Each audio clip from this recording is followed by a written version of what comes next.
Good morning guys. So farm update lang po tayo.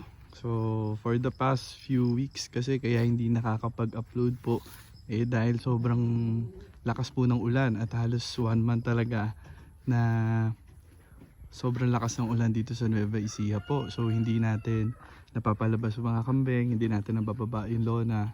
Kaya po hindi ako nakakapag-update. Medyo madilim din po kasi dun sa kulungan nila. Kaya hindi rin po maayos yung video if ever. So kahapon po nagkaroon tayo ng kidding na meron pong 2 kids na pinanganak. So nanganak po kahapon itong imported natin na si Phoenix. So ayun po yung kid niya, isang single dowling. Ayan po ang una nating kid ngayong kidding season na August. And syempre yun nakita nyo po na pula na malaki ay ang first buckling natin. So nanganak po si Aizen, solid red buckling, solo din po. So yun po kasi yung sinabi ko last time na maaga na breed. So for 3 cycles puro tigi isa lang po yung inanak niya. Kaya ang advice ko po sa susunod, wag natin agahan. Though yung sa amin po ay aksidente lang naman pong nabuntis. So ito po, yan. Against the light, sobrang dilim, sobrang dark po nung pagka-red niya. So meron tayong brooder box dyan na ang size ay 2x3. Ginagawa po niyan is nire-regulate yung init. So pansinin nyo na lang po. So ngayon makikita nyo parang nagsishake siya. So baka po naman sobrang init ngayon dun sa lugar niya. Kaya pag ganyan, pwede natin i-adjust na tanggalin muna natin yung brooder box. Kasi baka naman sobrang init naman po nung nararamdaman niya. Kasi sa ngayon hindi kami makapagbaba ng lonang side na to dahil po yung kapitbahay natin na magkakalamansi nag-i-spray po sila. So hindi naman nila sinasagad dito sa lugar natin, pero siyempre pag nagkaroon po ng hangin, iniiwasan natin na mapunta dito sa kambingan po natin. So yun yung update po dito. Meron pa tayong iilan na mga anak po na inaabangan natin. Ayan si Charmaine, si Athena. Meron tayo dito yung nanganak last month na si Daphne. Ayan, may 2 kids siya. Then dito po may 3 pa tayong inaantay and yung mga buck. So kapag kidding season po kami halos dikit-dikit yung pag-aanak. So ganun po yung ginawa natin para isahang lahat na lang po. Pag nagbibigay ng gamot, pag nagbabantay, ganun na lang.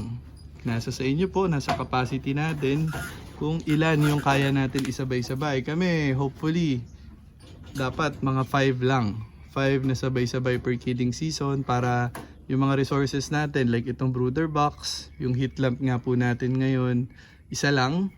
So nandun sa kabila. So yun, yung mga resources po na ganoon, kung ilan yung kaya natin na pagsabay-sabayin gamitin. So yun po yung mga considerations. Saka syempre yung technical expertise sa mga tao nyo po. Kung kaya ba nila na 10 sabay-sabay na mag-tend dun sa mga kids. May mga time po kasi na kailangan ng bottle feeding, pag triplets, yung mga ganon. Kaya okay na din yung may mga single kid tayo para kahit papano talaga pong walang iintindihin dito sa dam na to at sa kid na yan. So papaayos ko lang po yung brooder box kasi medyo mainit po dito sa area nila. Yan, so ito na po, angat na natin yung mga lona dahil tapos na yung nag-i-spray sa kabila. Tapos nandito na po yung kid natin na until na wala pang pangalan pero naka-reserve na po sa ating kaibigan na matagal na. So ito po yung first 24 hours niya, and dun po sa first 24 hours syempre kailangan nila yung colostrum. So ngayon po ay sobrang init kaya nilalabas natin siya dun sa may brooder box. Pero pag gabi, kailangan po talaga dahil hindi pa nila nare-regulate ng maayos yung temperature nila. So, yung ibang goat po natin ngayon nasa labas. Check po natin. Yan. So, meron tayo dito ngayong 4 goats na nasa labas. Ayun yung dalawang doe na kinip natin last kidding season. So, pinapalaki natin. And syempre, nandito yung mga block natin na buck. So, pag mainit po, talagang make sure natin na nakalabas sila. Lalo na dito sa safe and confined space para makapag-exercise and masanay na sila dun na maraming kasama. Kasi dun sa mga pen natin, dahil nga po isa-isa lang, ang nakakasalamuha lang nila kadalasan yung katabi nila. So dito, lalo na kung magkaka-age naman sila, and bantay sarado naman natin, meaning hindi magkakaroon ng unplanned breeding, hindi mag-aaway, hindi masusugatan. So itong space na to, ito po yung ginagamit natin para ma-introduce sila sa mga ibang goats. And yung mga may B0 din po, yung may kids, dito natin pinapakawala. So nakakatulong din po kasi pag nagpalabas tayo na makontrol nila yung damo. So nagiging mataas po kasi kapag tag-ulan. So ito po yung difference niyan. Pag nagpakawala tayo dito and dito sa hindi napapakawalaan, talagang malaki yung difference. So napalinis na po natin ngayon para mamaya makapagpalabas din tayo ng mga inahin, lalo na yung mga malapit na pumanganak. Kailangan kasi nila ng exercise para hindi sila ganong mahirapan dun sa magiging kidding nila. So ayan po yung mga block natin. Nakapag-adjust na po sila sa diet. So sanay na sila sa mga binibigay nating pagkain. And ngayon nandun na ulit sila sa growth phase. Medyo naging mahirap po nitong nakaraang buwan dahil talagang umuulan. Konti yung nabigay natin na fresh na damo. Doon naka-silage naman tayo and feeds, pero iba pa din po kasi yung normal na binibigay natin kapag maganda yung panahon. So kapag nagbalik na po sa normal, yan, meron silang mga choices po. So meron doon ipil, nagsasabit tayo, may mga mahilig sa damo, yan. So lahat po ito additional lang. Hindi natin pinapalitan yung schedule nila ng pagkain.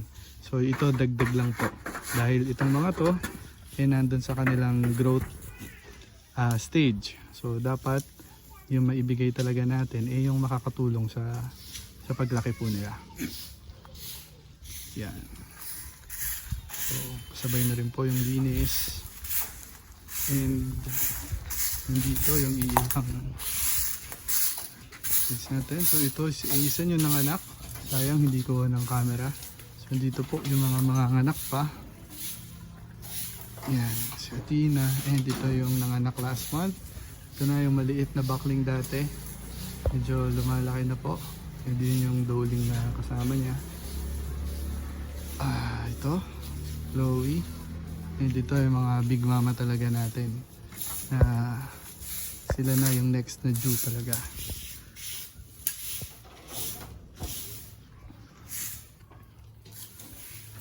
Yan.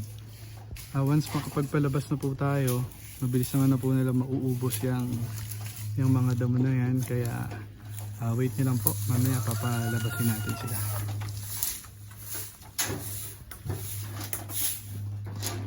Yan.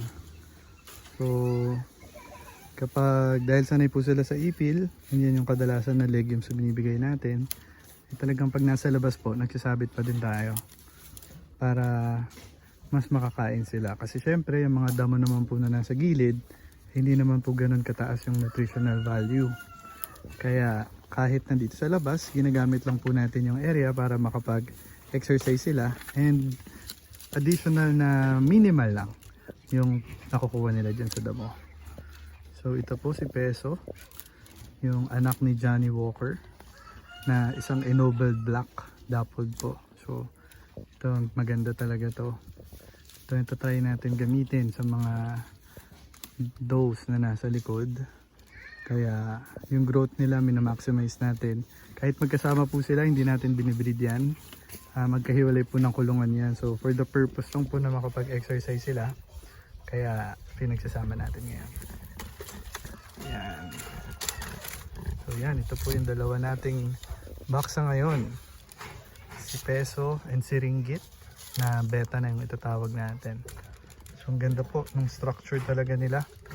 Yung bones sa paa, sa shoulder, sa hips, yun po talaga yung nagustuhan natin. Kaya kaabang-abang yung next nating breeding season dahil ito na pong mga black yung tatry natin gamitin.